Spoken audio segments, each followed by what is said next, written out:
ਸਤਿ ਸ਼੍ਰੀ ਅਕਾਲ ਜੀ ਸਾਰਿਆਂ ਨੂੰ। ਮੇਰਾ ਨਾਮ ਹੈ ਰਿਚਾ ਤੇ ਮੈਂ ਇੱਕ ਰੈਗੂਲੇਟਡ ਕੈਨੇਡੀਅਨ ਇਮੀਗ੍ਰੇਸ਼ਨ ਕੰਸਲਟੈਂਟ ਹਾਂ। ਸਾਡਾ ਆਫਿਸ ਮਿਸੀਸਾਗਾ ਓਨਟਾਰੀਓ ਦੇ ਵਿੱਚ ਹੈ। ਜੇ ਤੁਹਾਡਾ ਕੋਈ ਵੀ ਸਵਾਲ ਹੈ ਕੈਨੇਡੀਅਨ ਇਮੀਗ੍ਰੇਸ਼ਨ ਨੂੰ ਲੈ ਕੇ, ਜਾਂ ਤੁਸੀਂ ਸਿੰਪਲੀ ਕੈਨੇਡਾ ਦੇ ਵਿੱਚ ਮੂਵ ਹੋਣਾ ਚਾਹੁੰਦੇ ਹੋ, ਆਪਣਾ ਸੁਨਹਿਰਾ ਭਵਿੱਖ ਬਣਾਉਣਾ ਚਾਹੁੰਦੇ ਹੋ ਤੇ ਇੱਥੇ ਵਰਕ ਪਰਮਿਟ ਜਾਂ ਫਿਰ ਸਿੱਧਾ PR ਤੇ ਆਉਣਾ ਚਾਹੁੰਦੇ ਹੋ, you can make N appointment with us ਤੇ ਅਸੀਂ ਤੁਹਾਡੀ ਪ੍ਰੋਫਾਈਲ ਇਵੈਲੂਏਟ ਕਰਾਂਗੇ ਐਂਡ ਦੇਖਾਂਗੇ ਕਿ ਤੁਹਾਡੇ ਕੀ ਚਾਂਸਸ ਨੇ ਕੈਨੇਡਾ ਵਿੱਚ ਤੇ ਕਿਹੜੀ ਪਰਟੀਕੂਲਰ ਕੈਟੇਗਰੀ ਤੁਹਾਡੀ ਪ੍ਰੋਫਾਈਲ ਨੂੰ ਸੂਟ ਕਰਦੀ ਹੈ, so that we can suggest you the best options ਤੇ ਤੁਸੀਂ ਵੀ ਇੱਕ ਸਹੀ ਰਸਤੇ ਤੇ ਸਿੱਧੇ ਰਸਤੇ ਨਾਲ ਕੈਨੇਡਾ ਦੇ ਵਿੱਚ ਆ ਸਕੋ।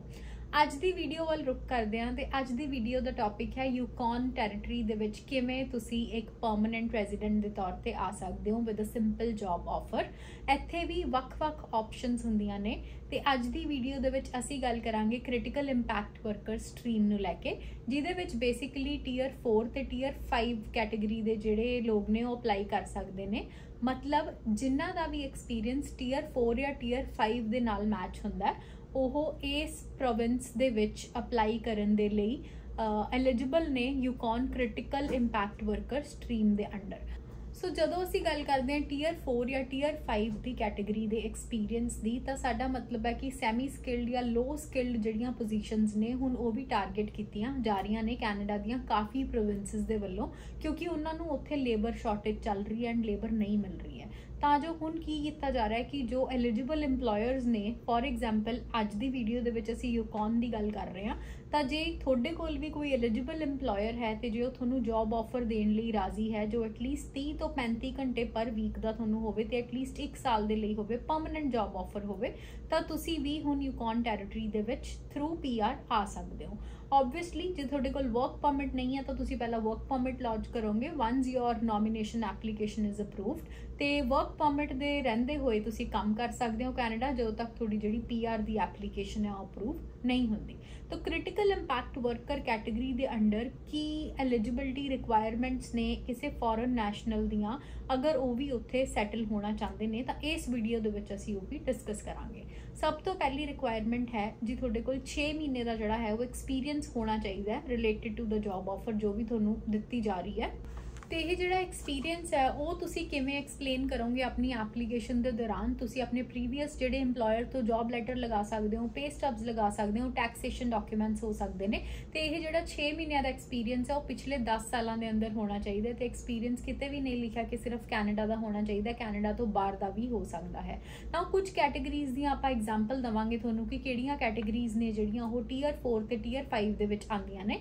ਸਿੰਪਲ ਜਿਵੇਂ ਕੰਸਟਰਕਸ਼ਨ ਹੈਲਪਰਸ ਹੋ ਗਏ, ਕਿਚਨ ਹੈਲਪਰਸ ਹੋ ਗਏ, ਐਵੇਂ ਦੀਆਂ ਜਿਹੜੀਆਂ ਕੈਟੇਗਰੀਜ਼ ਨੇ ਜਿਨ੍ਹਾਂ ਦੇ ਲਈ ਸਾਨੂੰ ਸਿਰਫ ਹਾਈ ਸਕੂਲ ਦਾ ਹੋਣਾ ਜ਼ਰੂਰੀ ਹੈ ਅਕੋਰਡਿੰਗ ਟੂ ਦਿਸ ਪ੍ਰੋਗਰਾਮ, ਤੇ CLB 4 ਹੀ ਚਾਹੀਦੀ ਹੈ। ਹਾਂਜੀ ਬਿਲਕੁਲ, ਲੈਂਗੁਏਜ ਦੇ ਵਿੱਚੋਂ ਤੁਹਾਨੂੰ ਬਹੁਤ ਘੱਟ ਸਕੋਰ ਚਾਹੀਦਾ ਹੈ। ਸੋ ਬੇਸਿਕਲੀ ਸਾਡੇ ਕਹਿਣ ਦਾ ਮਤਲਬ ਹੈ ਕਿ ਇਹ ਅਜਿਹਾ ਪ੍ਰੋਗਰਾਮ ਹੈ ਜਿਹਦੇ ਵਿੱਚ ਰਿਕੁਆਇਰਮੈਂਟਸ ਜਿਹੜੀਆਂ ਨੇ ਉਹ ਬਹੁਤ ਘੱਟ ਨੇ। ਇੱਕੋ ਹੀ ਚੀਜ਼ ਜਿਹੜੀ ਇਹਨੂੰ ਡਿਫਿਕਲਟ ਬਣਾਉਂਦੀ ਹੈ ਉਹ ਹੈ ਤੁਹਾਨੂੰ ਇੰਪਲੋਇਰ ਲੱਭਣਾ। But believe me when I say this, ਸਾਡੇ ਕੋਲ ਕਾਫੀ ਕਲਾਇੰਟਸ ਨੇ ਜਿਹੜੇ ਸਕਸੈਸਫੁਲੀ ਇੰਪਲੋਇਰ ਲੱਭ ਕੇ ਉੱਥੇ ਪੱਕੇ ਹੋ ਰਹੇ ਨੇ ਤੇ ਹੋ ਵੀ ਚੁੱਕੇ ਨੇ ਪਾਸ ਦੇ ਵਿੱਚ।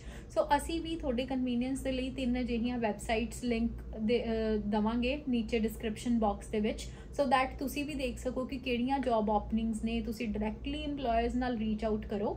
ਐਜ਼ ਐਨ ਇਮੀਗ੍ਰੇਸ਼ਨ ਕੰਸਲਟੈਂਟ ਮੇਰੀ ਓਨੈਸਟ ਓਪੀਨੀਅਨ ਤੁਹਾਨੂੰ ਲੈ ਕੇ ਇਹੀ ਹੋਏਗੀ ਕਿ whenever you are finding an employer, ਕਿਸੇ ਵੀ ਇਮੀਗ੍ਰੇਸ਼ਨ ਕੰਸਲਟੈਂਟ ਜਾਂ ਏਜੰਟ ਨੂੰ ਵਿੱਚ ਪਾਉਣ ਦੀ ਜ਼ਰੂਰਤ ਨਹੀਂ ਹੈ। ਇਹ ਤੁਹਾਡਾ ਇੰਪਲੋਇਰ ਤੇ ਤੁਹਾਡਾ ਖੁਦ ਦਾ ਮਸਲਾ ਹੁੰਦਾ ਹੈ and no one can charge you legally, ਤੇ ਜੇ ਕੋਈ ਚਾਰਜ ਕਰ ਰਿਹਾ ਤਾਂ ਓਬਵੀਅਸਲੀ ਦੈਟ ਇਜ਼ ਇਲੀਗਲ। ਤੋ ਮੈਂ ਕਹੂੰਗੀ ਕਿ ਕਿਸੇ ਵੀ ਇਮੀਗ੍ਰੇਸ਼ਨ ਕੰਸਲਟੈਂਟ ਨੂੰ ਵਿੱਚ ਪਾਉਣ ਨਾਲੋਂ ਡਾਇਰੈਕਟਲੀ ਇੰਪਲੋਇਰਸ ਨੂੰ ਪੁੱਛੋ ਕਿ ਉਹਨਾਂ ਦੀਆਂ ਕੀ ਰਿਕੁਆਇਰਮੈਂਟਸ ਨੇ, ਉਹਨਾਂ ਨੂੰ ਇੱਕ ਪਰਫੈਕਟਲੀ ਮੇਡ ਰੈਜ਼ਿਊਮੇ ਤੇ ਕਵਰ ਲੈਟਰ ਜ਼ਰੂਰ ਭੇਜੋ ਤਾਂ ਜੋ ਉਹ ਤੁਹਾਨੂੰ ਸ਼ਾਰਟਲਿਸਟ ਕਰ ਸਕਣ and they might help you get your work permit and then later on PR as well. ਬਹੁਤ ਹੀ ਜ਼ਿਆਦਾ ਈਜ਼ੀ ਪ੍ਰੋਗਰਾਮ ਹੈ। ਅਗੇਨ ਸਮਰਾਈਜ਼ ਅਗਰ ਆਪਾਂ ਕਰਨਾ ਹੋਵੇ ਇਸ ਪ੍ਰੋਗਰਾਮ ਦੇ ਬਾਰੇ ਤਾਂ ਤੁਹਾਨੂੰ 6 ਮਹੀਨੇ ਦਾ ਘੱਟ ਤੋਂ ਘੱਟ ਐਕਸਪੀਰੀਅੰਸ ਚਾਹੀਦਾ ਹੈ directly related to the job offer. ਤੇ ਇਹ ਜਿਹੜਾ 6 ਮਹੀਨੇ ਦਾ ਐਕਸਪੀਰੀਅੰਸ ਹੈ ਪਿਛਲੇ 10 ਸਾਲਾਂ ਦੇ ਵਿੱਚ ਹੋਣਾ ਚਾਹੀਦਾ ਹੈ, ਕਿਤੋਂ ਵੀ ਹੋ ਸਕਦਾ ਹੈ। All you need to submit is the proof of your previous work experience. Education ਦੀ ਗੱਲ ਕਰੀਏ ਤਾਂ ਕ੍ਰਿਟੀਕਲ ਇੰਪੈਕਟ ਵਰਕਰ ਸਟਰੀਮ ਦੇ ਵਿੱਚ ਤੁਹਾਨੂੰ ਸਿਰਫ ਹਾਈ ਸਕੂਲ ਹੀ ਰਿਕੁਆਇਰਡ ਹੈ। ਬਟ ਹਾਂਜੀ ਅਗਰ ਕੋਈ ਇਹੋ ਜਿਹੀ ਨੌਕ ਦੀ ਡਿਮਾਂਡ ਹੈ ਜਾਂ ਟੀਅਰ ਕੋਡ ਦੀ ਡਿਮਾਂਡ ਹੈ ਜਿਹਦੇ ਵਿੱਚ ਜ਼ਿਆਦਾ ਐਜੂਕੇਸ਼ਨ ਦੀ ਜ਼ਰੂਰਤ ਹੈ ਤਾਂ ਤੁਹਾਨੂੰ ਉਹ ਵੀ ਜ਼ਰੂਰ ਲੈਣੀ ਪਵੇਗੀ ਐਂਡ ਤੁਹਾਨੂੰ ਸਿੱਧ ਕਰਨਾ ਪਊਗਾ that you are fully equipped to perform the duties of that particular TEER code or NOC code. ਹੁਣ ਗੱਲ ਕਰਦੇ ਹਾਂ ਲੈਂਗੁਏਜ ਦੀ, जिस ते आके सारे जने रुक जाते हैं and not everyone is eligible to apply for high skilled या एक्सप्रैस एंट्री के लिए। तो इत्थे जिहड़ी लैंगुएज रिक्वायरमेंट है वो बहुत घट है, जिहड़ी कि है CLB 4 दी। 4 बेसिकली 3.5-4 बैंड तक भी जाते हैं किसी किसी मॉड्यूल दे विच, एंड आई थिंक ये सब जोड़े ने वो अचीव कर सकते हैं। So once you have a job offer from your Yukon based employer जो एलिजिबल होवे थोनू वर्क ऑफर देने लिए या जॉब ऑफर देने लिए, then you can simply apply to federal. Once तुसी ट्राईपार्टाइट जोड़ा एग्रीमेंट है वो साइन कर लेने हो। ये एग्रीमेंट किहदे साइन होंदा है, गवर्नमेंट ऑफ यूकॉन दे नाल थोड़ा ते थोड़े इंप्लॉयर दा। सो गवर्नमेंट ऑफ यूकॉन नू तुसी ये प्रूव करदे हो that you know your employer is ready to hire you as a permanent employee, and तुसी भी एक एलिजिबल कैंडीडेट के तौर पर इत्थे काम करना चाहते हो, and you have full intentions to remain here permanently, जिहदे सदका थानू 6 महीनों के अंदर अंदर नॉमिनेशन आने तो PR भी जिहड़ी है वो अप्लाई करनी होंदी है, and you can always call your dependent with you as well.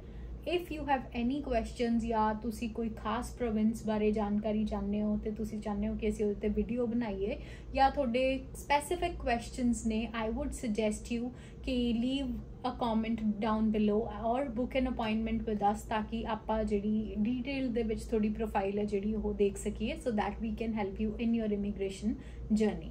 If you have any questions feel free to contact us. Thank you.